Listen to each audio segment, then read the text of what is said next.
What is going on, guys? I am back on the mic today from Spectral Sound, and welcome to today's video. And in this tutorial, I'm going to show you how Virtual Riot goes about making those huge, complex growl basses, like the one in the sample pack. Like this is one from the sample pack. This is one killer sound.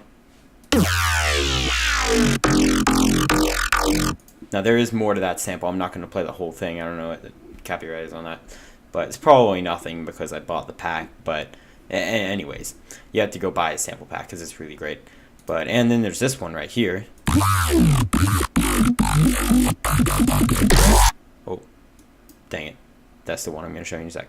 But what he does, I was watching him make this this one right here on a live stream. And what he did is he took, I think this one was made in massive, but he took just a massive patch and he made a basic like style growl, just super simple, nothing too special about it. And then he went in, he did like so many effects and like automations, he did all this layering stuff, and it took him a long time to make it, and it wouldn't be that practical. Like I wouldn't make a growl like this while I was making a track. Like, you know, I want one of those really complex growls. Yeah, I'd probably make it, but that's not something I usually do. I usually make a more simple style growl bass in like Serum or something. But I decided to do what he did to try to make one of these huge complicated growls in Citrus, which he has done them in Citrus before. And that was also part of the live stream. He did it in Citrus. And I thought it was really cool because you take this really basic kind of sound, this really deep, gritty sound. It has a good tone to it, but it doesn't sound that growly yet. And then you go in with the effects and work it from there. So this is the sound that I made. It took me like 2 hours, but I'm pretty proud of it.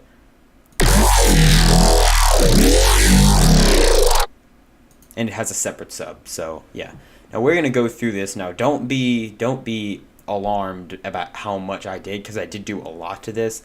I'm gonna give this FLP out for free. The download link is gonna be in the description, so you don't have to do all of this crap that I did right here, because I did a lot of it. Like I said, it took me like 2 hours. I'm not gonna make y'all recreate all that, but so you can get this growl bass. But what I want you to take away from this is how exactly I did this. It's not gonna be the same every time, but I'm gonna show you how I got the sound that I did. You don't have to recreate mine. I don't think you'd want to recreate mine. Make it your own. That's good about these tutorials. I can show you the way that I did things, and you can go from there. Now I have a separate sub, but that's just 3x oscillator, so that's not a problem right there. And now this is a Citrus, like I said, and there's a lot of modulation here. First off, I just did FM stuff. Like I took all these operators, all of them right here are sine waves, but what I did was I have this right here, which was a sine wave. And I added a bunch of harmonics right here. Where there they are. I just added a bunch in this low end just to get a more grittier, just to get a grittier sound, something more, because you can get really gritty results immediately with Citrus, and it's really nice. So I did a little FM with operator 2. I just turned this up. It's just a sine wave. I didn't change any of the octaves. That's too complicated for me. No, but I added some more harmonics, and I added more modulators. I added some 3 and 4 right here. You can see what I did right here. And some of these operators, like operator 4 and stuff, they drastically affect the sound when you bend them. I'm not going to bend them around because then I'm not going to find the place that I had them again. But I will show you. I had modulation on 2 right here on the mod Y. I put this just a slight modulation, and I'm moving mod Y down right here. Where's parameter default main modulation? Where's modulation Y? Oh, it's down at the bottom. That doesn't affect the growliness. That's just kind of the timbre, just how the sound sounds. And I just added that in there for some extra modulation, just some extra bending, and it looks pretty cool on this XY thing here. It looks pretty neat. I like that. But what I did, Y is it's just doing that. And now, but on mod X, that's where things start to get more complicated. Now I have a little bit right here for X, that's modulator 2, and it does drastically affect the sound. Like I only have it moving up and down a little bit, but it's still moving a lot. And I did the same for, wow, I did the same for operator 3, but it's only moving like the smallest, like it's barely moving at all. Let me resize Citrus here. And you need the FL Studio 12.4 with the new Citrus and stuff to download this, because I just got it. And I love how you can resize it. That's just great. But you can see it's only moving a little bit. That's just because the modulation is so strong on this operator 3 and on operator 4. Did I even modulate X on my... No, it was 3 that affected the... Yeah, okay. We're all good. Okay.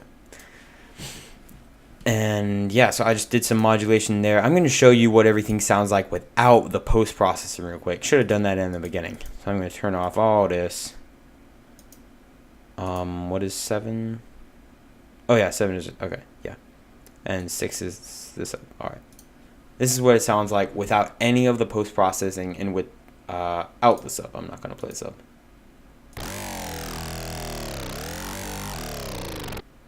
So you can see that all this modulation here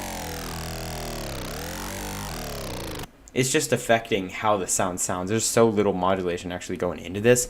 However, it is going through a filter here. I turned down the output and I put the filter up, and on filter 1 I have a peak filter. And you can see these settings here. That's just, I just have a little peak filter going up and down just for a little extra wow just right at the beginning. It just did a little more movement inside Citrus. And then I have the effects also.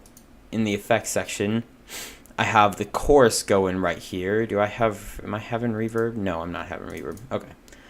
I have a chorus going here, and you can see like the order, and you can see where I have everything. But the thing is, I sent it out through number 1, so that sent it directly to this channel right here. So this channel is the chorus, and that's the spread that made it really wide, the chorus. And I sent that chorus signal out into channel number 2 right here. I actually did that by accident, but I ended up using it. What I did was, so the complete mono signal was coming through this one. Let me solo this. And then the stereo signal is coming out of this one. Now you won't be able to hear the stereo signal from this, I don't think. Oh, never mind, you will.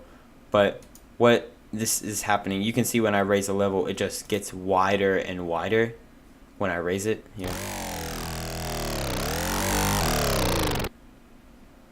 Or it should have. Let me see, what is going in 3?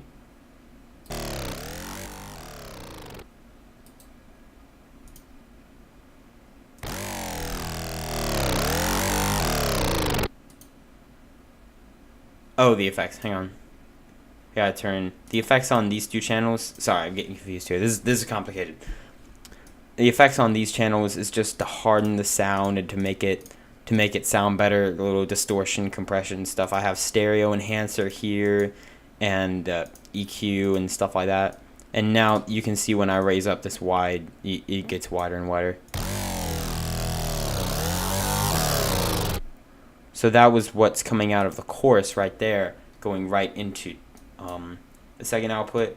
And what the chorus, there's like no stereo in the chorus. I added some with the stereo enhancer. So now the chorus becomes really wide, and you can control how wide it is via this knob right here. So let me find the good position. Okay, I'm just going to keep it there. I can edit it later. And now all of those are being routed into 3 right here. I went over everything, didn't I? Yeah, no ring modulation. Okay. Yeah, that's the Citrus patch. That's just basic stuff. And that's just me playing around most of the time. I did modulate the pitch here, 12. You can see my little channel pitch envelope. And it's doing all that. But then comes the effects. Now on this effects section, right, yeah, it's on 3. These 2, the mono and stereo outputs, are going directly into 3. They're both being routed into 3. And I have a bunch of stuff on here, like EQs and things. I was just post stuff to make it sound good. And then Vocodex. Vocodex is very important for this sound. That's what adds that squelchy, like really wet that's the best. Those are the best words I know how to describe it. But you hear without the effects, it sounds really gritty and stuff. Vocodex just brings it all together and makes it sound really thick and fat. And then EQs, and I have some modulation going here. Because when you're doing these, if you modulate all these like filters and stuff, then it makes it sound even better. Like modulation is how you make something sound better. At least as far as like dubstep basses go, that's what I found. It's not the same for everyone, but that's what I like. So I have some peak filters here that are just modulating. It just adds a little more to the sound there. And then compression, yeah. And then more EQing. And now these are also modulating. Because I was adding so much, I did add one of these peak filters, but I added a band stop filter as well, just to make it a little bit more neuro-y and alien sounding. And I think it sounds really good, just taking away those frequencies. It's a pretty tight filter. It's nothing too big, and this isn't very drastic either. I just did a little bit of that because it sounded pretty good. More Sound Goodizer. I love that plugin. I don't know why. It's like the OTT of FL.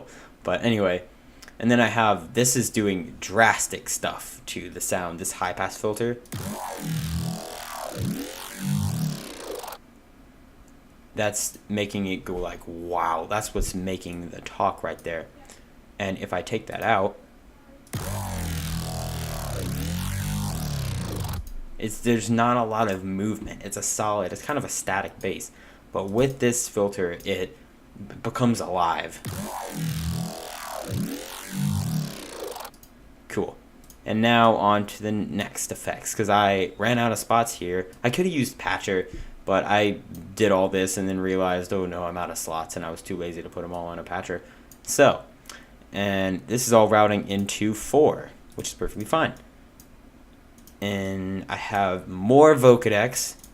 Love Vocodex. Just did a little bit of stuff. And these right here, the noise and everything, those are the same for both of those. That's also what Virtual Riot does when he makes these basses. He puts the Vocodex on it, and it works really well. I have some compression, but overdrive, that's distortion, some more EQing, and this is another high pass filter doing the same thing. There we go. You can see it's just copying the same motion to get rid of those other bottom frequencies that came through the Vocodex and distortion and stuff. So yeah, more just to cut the sub. Make sure the sub is cut the entire time. That's what I do because I added a separate sub. And more compression and stuff. And this is like a small master chain. This is one of the presets. I think this was like Clear Master 1. But that's just to bring it up to a good volume and to get a good sound out of it. But yeah, so that's what that is. And I did some just a little bit of post EQing. That was just tweaking stuff around. I messed with that. I don't know. But yeah, then we got nothing on the master. Okay, cool. And then we have the sub coming through here to fill it out. Because you know it's a bass, we gotta have bass. Yeah, that's how I went about making the sound. It took a short time to describe it, but it took a long time to make because there's a lot of tweaking.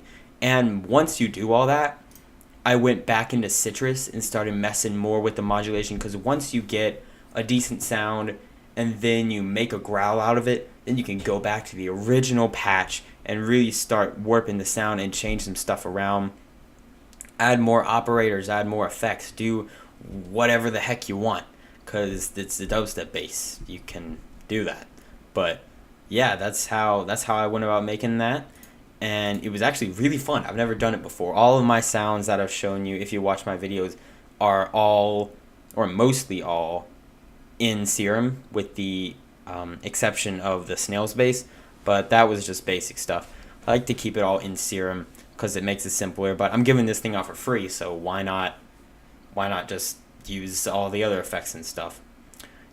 yeah, that's how I made that sound. I hope this tutorial was helpful or at least cool to you. Hope you learned some stuff. The download link for this is going to be in the description, so you can click down there and download it. Be sure to like and subscribe for more sound design videos and maybe some more free giveaways. I don't know. I just thought this would be fun. But yeah, and I will see you in the next video. Peace.